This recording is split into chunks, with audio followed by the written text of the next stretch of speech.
his parents purchased the home in 1918. He would have been, 8 years old at the time. So I assume, his life began about down here at that time, A home on Balboa Island, Peninsula? Yeah, right here. Right here. Yeah, right here on the island. And so he kind of grew up in the area, and I'm a little vague about a lot of it because I wasn't obviously here. But one of the interesting points was he became a lifeguard in Corona del Mar. And I'm not even sure about the era, probably 22 or something like that. And one of the interesting things, and this is kind of bring this up, is there was a big boat accident, and Duke Kahanamoku happened to be here, and he brought surfing to California about that time. Before the jetties were built, it was kind of a wash out there, and there was huge waves occasionally when there were storms. So this fishing boat, I think it was a fishing boat, got involved in an accident. Several people were in the water. The Duke supposedly rescued 6 or 7 of them himself, and my mom told me that my dad rescued several of them at the time. He didn't make the newspapers, Duke did, and he obviously he's a very famous guy. So that was the beginning of the era, I guess you might call it. Well, that accident and that boat is, in fact, that's the it. surf exhibit is that's it right there. Yeah. There, and not everyone did make it, survived it. No, several people lost their lives. Yeah. So my adventure began in 1948, maybe something like that, with a trip to Hawaii with my dad and my grandparents. And I was a little beach rat. I was raised here on the island. I lived here from, I don't say I was born here because I was born in a hospital in Orange, but I lived here since my birth. And so I was a little beach rat. Nobody wore shoes, and we were just little kids running around like crazy. Everybody knew everybody. You couldn't get in too much trouble because everybody knew who you were. And I'll back up just a little bit on the story. One of the interesting things was there was a grammar school on the little island, and I'm not sure what grades, but let's just say 2nd, 3rd, and 4th possibly. And so that's where I went to school. Nobody wore shoes.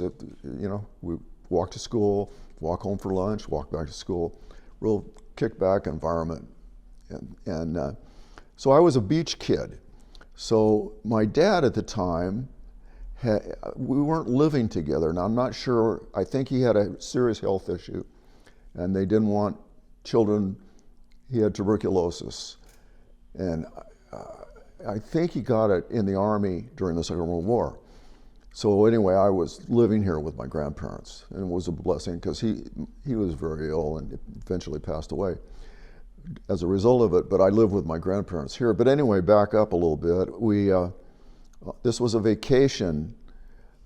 It was a long vacation, a couple weeks as I recall. Nice trip on the Lura line to Hawaii, and then quite a bit of time there. But one of the adventures was I wanted to surf. Wanted to go down to the beach. So my dad took me down. At the time on Oahu, Waikiki, there was one hotel, and next door was a beach club, the Outrigger Canoe Club. And Duke was kind of the spokesman at the club. Beach guy, big, attractive, nice guy, and my dad introduced me to Duke. That's the highlight of my surf career. Shook hands with Duke Kahanamoku. And he got somebody to take me out on a board, and I caught some waves, introduced me to surfing, which became a lifetime passion for me. And my kids and my grandchildren, all surfers. This one is here as well.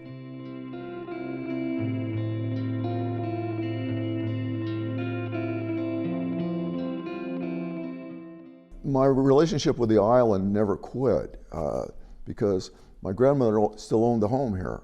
So I was back and forth all the time. My dad passed away about that time, I think. And my grandmother moved back here. She had some relatives living with her here. Her sister and her nephew were taking care of the house, so to speak.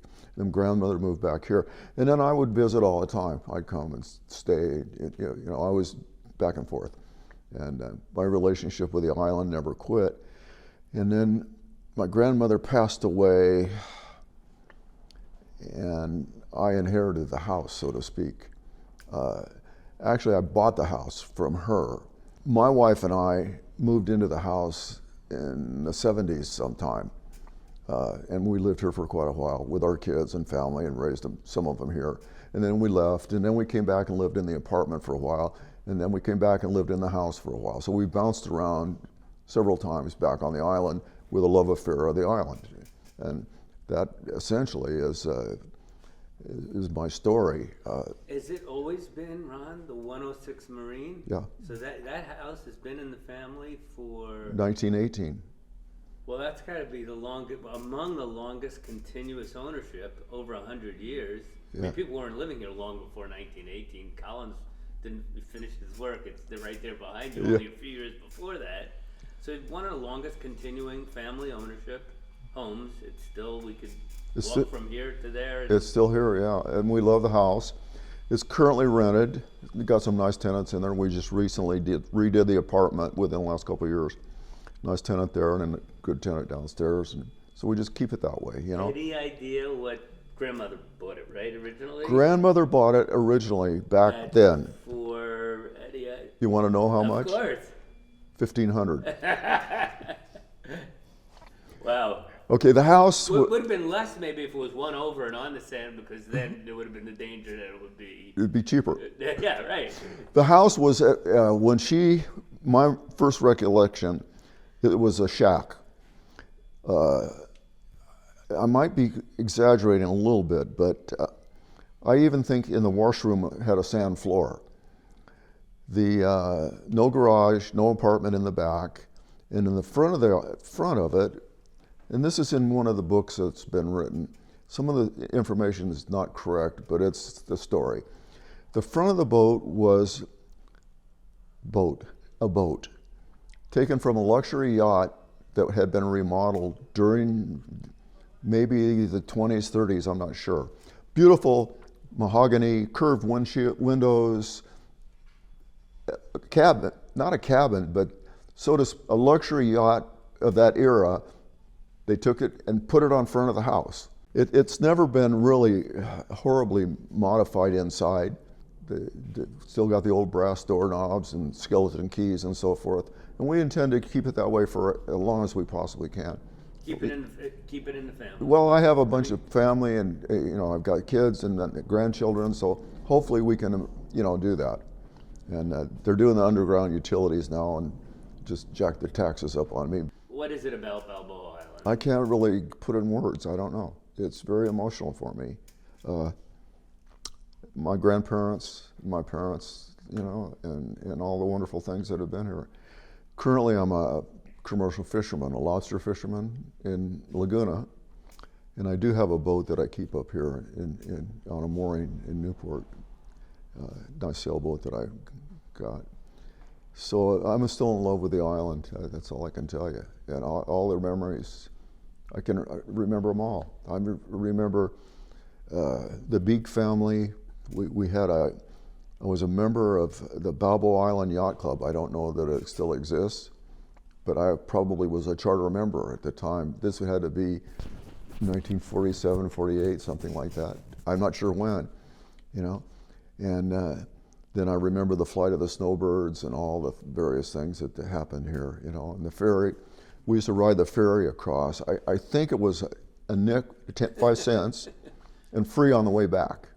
Okay, because we would go to the fun zone, which we weren't supposed to go to as kids, but we did anyway, And that was so. I just can't tell you all the wonderful things,